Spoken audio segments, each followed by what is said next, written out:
Welcome back to The Awakening. I'm Father Justin Waltz, joined again today with the host of the Bulwark, Father Greg Luger. Thank you for being on, Father. And the question that I have for you today is based on what we were talking about not so long ago. And just for those of you who may be catching this episode for the first time and haven't seen Father on the Bulwark, Father celebrates the Latin Mass. And we got, talking about the community that comes to that Mass. And I think a lot of times, people are just focused on the liturgy itself. And, for some, there's a certain persona, I think, that's created in one's mind of, the types of people that attend all sorts of liturgies, right? Mm-hmm. And I just was so moved by Father's explanation to me of the community of more, as we call them, traditional Catholics that come to this Mass. And so I thought maybe if you would be willing, you could kind of explain that to everybody today. Just the great people that you've gotten to know that are coming to your Latin Mass liturgy. Yeah, so there is sometimes the stereotype of the traditionalists or the trad, or sometimes we say traddy kind of pejoratively. Right. And that stereotype is generally like, well, I go to the Latin Mass and so I'm holier than thou. And, every so often I tolerate Mass in English, and, well... You're saying that's the perception. That's the perception. I would agree. Unfortunately, you get a stereotype is the word I was looking for at the beginning. That, yes. That surrounds whatever liturgy you're celebrating, whatever church you go to sometimes. Right. And, are there some people that might be like that? Of course. I mean, in any demographic, well, nobody's perfect. But in my direct experience in celebrating the traditional Latin Mass and ministering to traditionalists, that stereotype is not the main experience. You might find one or two every so often, but generally speaking, I've actually found the traditionalists to be mostly like what we dream of good lay parishioners to be. I have found them to be extraordinarily dedicated to their faith, where they make it a point to come to Mass every Sunday, and they will make sacrifices for it. And in particular, they're willing to make sacrifices to come to the traditional Latin Mass. I mean, I know people that might have a Catholic church across the street from their house, but they hear that there's a traditional Latin Mass an hour away, and they say, well, I'm actually going to go out of my way to go to that. And, that speaks to something that, these are people that are going to make absolute sure that they are going to be at Mass on Sunday, and they're not going to let anything get in the way of that. They are very dedicated to the sacramental life, regular confession and anointing of the sick, making sure that they're getting their children baptized within the first few weeks. They're very intentional about passing on their faith to their kids. In fact, I was talking to one traditionalist, and I know, his own practice of the faith and attending Mass and his daily prayer life, and, he's regularly stopping into the church to pray and whatnot. And he said one evening he went over to another traditionalist's house and witnessed the regimen of prayer that he has with his family. And he says, boy, Father, I'm a wimp. And he's praying a lot. That's a lot of the things, I think when we think traditional, okay, well, it's the old way of celebrating the liturgy, which really the new way of celebrating the liturgy is the oldest way of celebrating the liturgy. And this is kind of flowing out of the, Council of Trent. Mm-hmm. But really, we associate, at least in the United States, I think, and you're more of the expert here, with a time period, so like the height of Christendom sort of in the United States was that 1950s, era in which most families were doing some regimen of prayer. I mean, you hear the stories all the time. Well, my grandfather, he would always pray the rosary with everybody. Well, I mean, if you're praying the rosary with your family now, God love you. Everybody should be doing it, and the people that do it really get a lot out of it. But it's not just the liturgy; it was a culture. Yes, that they see the value in, and I don't think we want to go back to 1950, but like we do want to go back to a robust culture of prayer within the family, people come to mass, people practicing the sacraments, as you're saying. So I don't, in the conversation we were having, I didn't really feel, like the stereotypical, like,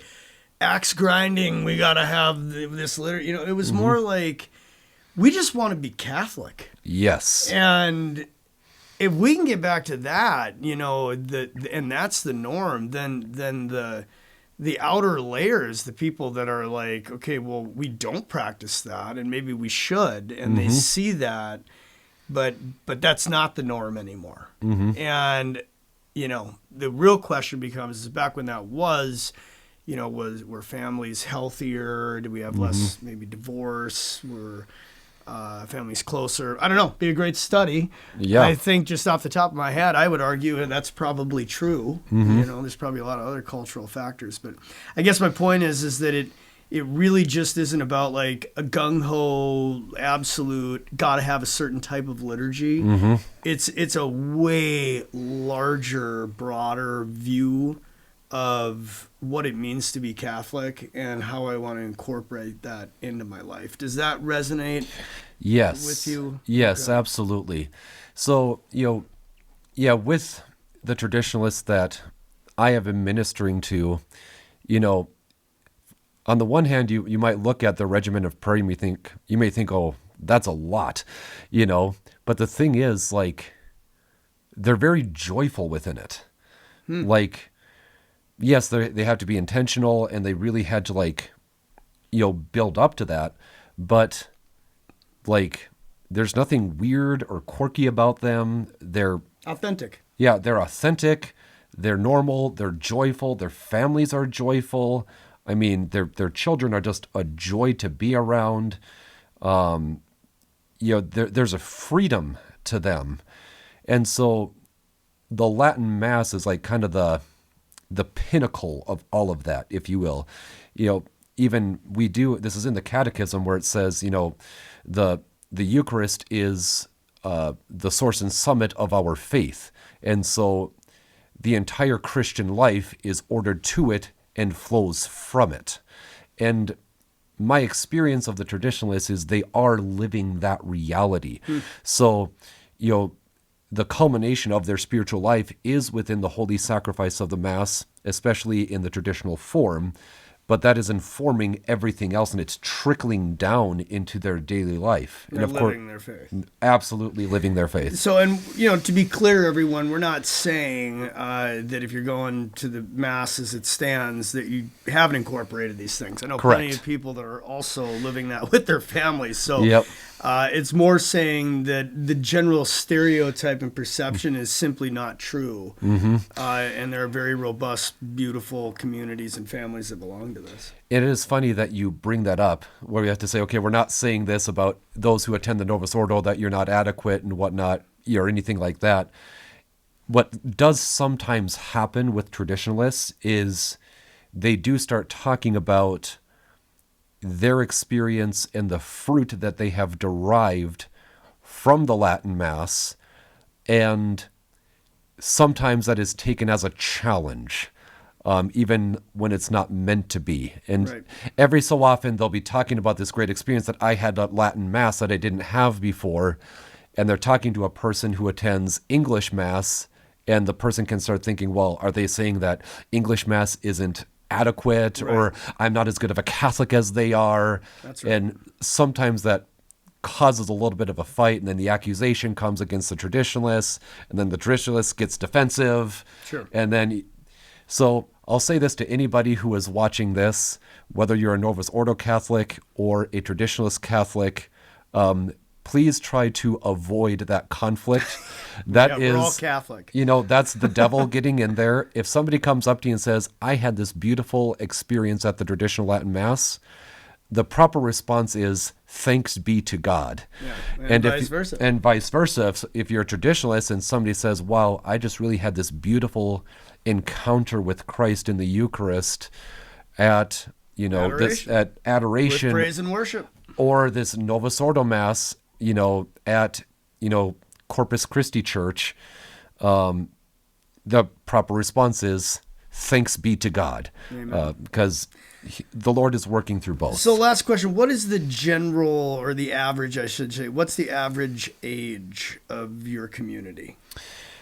So it skews young.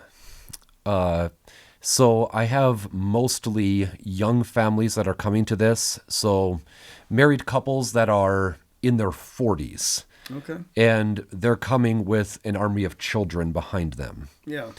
There are a few people who are a bit older, which is always very surprising to people when I tell them this.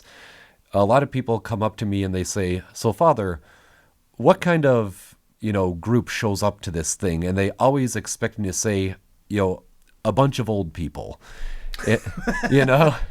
And so I'll tell them, actually it's a pretty young crowd. There are, 30 and 40 something old, some in their 20s with all these young kids behind them. And they always just, I almost always get this look of shock and they go, oh, really? Yeah. They're just shocked by it. I want to end with this because this is what this channel is all about. But I don't think it necessarily needs to be the traditional Mass, but where the truth is being proclaimed and the liturgy is being celebrated devoutly.